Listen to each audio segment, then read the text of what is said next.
भोर तालुक्यातील नरसापूर येथे घडलेल्या अत्यंत धक्कादायक आणि अमानवीय घटनेने संपूर्ण राज्यभर संतापाची लाट उसळली.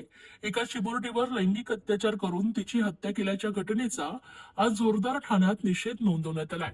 या प्रकरणातील आरोपीला कठोर शिक्षा देण्याची मागणी करण्यात आली. ठाणे महापालिका मुख्यालयासमोर शिवसेनेच्या महिला आघाडीच्या वतीने तीव्र आंदोलन छेडण्यात आलं. महापौर शर्मिला पिंपळोलकर यांच्या नेतृत्वाखाली झालेल्या या आंदोलनात शिवसेनेच्या सर्व नगरसेविका व शिवसेना महिला आघाडीच्या पदाधिकारी सहभागी झाल्या होत्या. संतप्त कार्यकर्त्यांनी या घटनेचा तीव्र शब्दात निषेध व्यक्त करत अशा विकृत प्रवृत्तींना समाजात स्थान नाही असं स्पष्ट मत मांडलंय.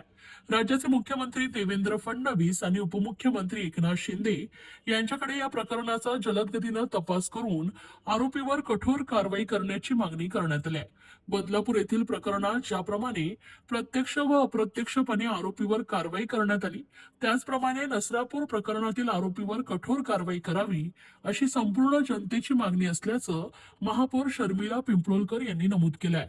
शिवसेना ठाणे जिल्हा महिला आघाडी तसेच महिला संघटक मीनाक्षी शिंदेही यांनीही पीडित कुटुंबाला न्याय मिळालाच पाहिजे अशी ठाम भूमिका व्यक्त केली. जर आरोपीवर लवकरात लवकर कारवाई झाली नाही तर आंदोलन अधिक तीव्र करण्यात येईल. या घटनेमुळे समाजात भीतीचं वातावरण निर्माण झालं असून महिलांच्या सुरक्षिततेबाबत पुन्हा एकदा प्रश्नचिन्ह उपस्थित झालाय. नागरिकांनीही संताप व्यक्त करत दोषींना कठोर शिक्षा देण्याची मागणी केली आहे. खरं तर नसरापूर येथे जी घटना घडली आहे 4 वर्षाच्या चिमुकलीवर, अत्यंत दैनंदिन अशी ही घटना आहे आणि मला वाटतं या समाजाला कायम फासणारी ही घटना आहे. 4 वर्षाच्या मुलीवरती अत्याचार झाला आहे. मला वाटतं चिमुकलीपासून ज्येष्ठ महिलांपर्यंत हे अत्याचार आपल्या समाजामध्ये घडताना आपल्याला दिसत आहेत आणि याचा कुठेतरी कायद्याने व्यवस्थित नियोजन केलं पाहिजे आणि न्याय त्या कुटुंबाला दिला गेला पाहिजे.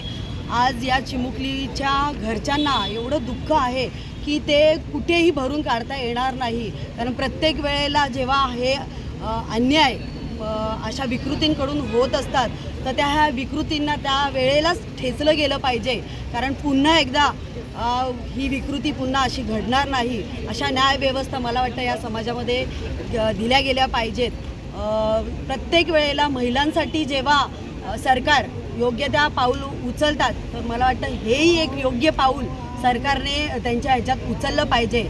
बदलापूरमध्ये जेव्हा घटना घडली होती त्यावेळेला मला वाटतं आपले उपमुख्यमंत्री साहेब हे मुख्यमंत्री होते आणि त्यावेळेला त्यांनी जो निर्णय एकदम झटकेपट दिला होता तशाच प्रकारचा निर्णय आताही या वेळेला झालाच पाहिजे आणि याच वेळेला नाही याच्या पुढेही हा निर्णय अशाच पद्धतीने चालू होईल असं झालं. या सगळ्या गोष्टीला मी जाहीर निषेध करते. शिवसेना पक्ष आणि कुठलाही पक्ष नाही, मला असं वाटतं की सर्व पक्ष लोक आणि सर्व समाज याला मिळून याला प्रतिसाद दिला पाहिजे आणि हा न्याय झालाच पाहिजे.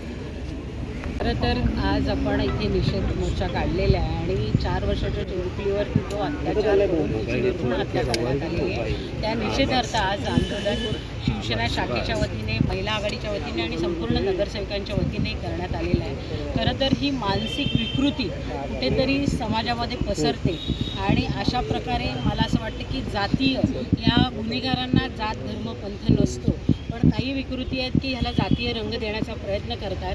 तर मला असं वाटतं की समाजाला काळीमा फासणारी ही घटना घडलेली आहे आणि ही खूप दुर्दैवी घटना आहे आणि फास्ट ट्रॅक कोर्टामध्ये जरी ही केस चालवत असाल तर मला असं वाटतं की त्या गुन्हेगारांनी जर आपला गुन्हा कबूल केला असेल तर त्याला ताबडतोब फाशी देण्याची मागणी आमच्या वतीने आम्ही करतो आहे आणि संपूर्ण समस्त महिला आघाडी असेल, संपूर्ण ठाणे शहरातील जनता असेल ती ह्याच्या निषेधार्थ आज आंदोलन करतो.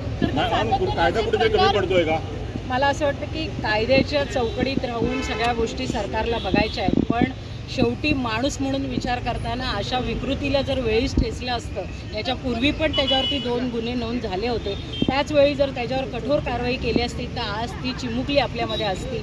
मला असं वाटतं वयाची मर्यादा न बाळगता अशा प्रकारची विकृती समाजामध्ये पसरते आणि ती कुठेतरी थांबवली पाहिजे. आज देखील आम्ही ऐकलं की एका आजोबांनी आपल्या नातवावरती पण अशा प्रकारचं कृत्य करण्याचा प्रयत्न केलेला आहे. तर ही मानसिकता ही बळावते का? तर कायदा आपला कठोर नाही आहे आणि कायद्याच्या चौकटीत राहून आपण काम करण्याचा प्रयत्न करतो आहे. तर मला असं वाटतं की कायद्याच्या उपर जाऊन अशा प्रकारे ज्यावेळी बदलापूरची घटना घडली आणि त्यावेळी इन्स्टंट त्याच्यावरती कारवाई केली, अशी जर कारवाई मला असं वाटतं की ह्या विकृतीवर पण जर केली तर समाजात एक वचक बसेल आणि ह्याच्या पुढे तरी किमान मला असं वाटतं ह्या घटनांवरती रोख आणण्यास आपण यशस्वी ठरू. मॅडम, तो जो नराधम होता त्याच्या पत्नीने देखील मागणी केलेली आहे फाशीची.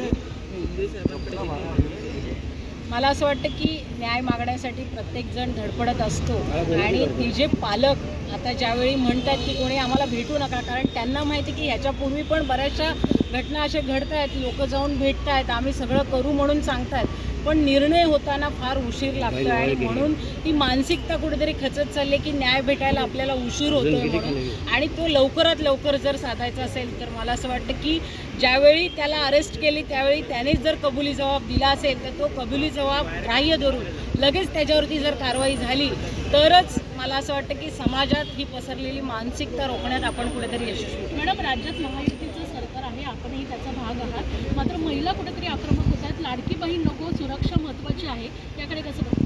मला असं वाटतं की लाडकी बहीण जरी आपण करतोय महिलांना सक्षम करण्यासाठी, अशा विकृती बघा सांगून होत नाही किंवा सत्ताधारी म्हणून किंवा पक्षाचं प्रमुख म्हणून जर तुम्ही आम्हाला किंवा पक्षाला दोषी धरत असाल तर हे कुठेतरी चुकीचं आहे. कारण मला असं वाटतं पक्षनिहाय सगळ्यांनी एकत्र येऊन अशा प्रकारच्या विकृतीला ठेचण्यासाठी प्रयत्नशील झालं पाहिजे. तिथे कुठे जातीय भेद नसला पाहिजे, तिथे कुठे पक्षपात नसला पाहिजे, सगळ्यांनी एकत्र येऊन अशा विकृतीला ठेचलं पाहिजे. तिथे नुसतं आरोप प्रत्यारोप करून लोकांवर किंवा पक्षावर आरोप करून काही होणार नाही. आपण जेव्हा समाज म्हणून एकत्र येऊ त्याच वेळी अशा प्रवृत्तीला आपल्याला ठेचता येईल.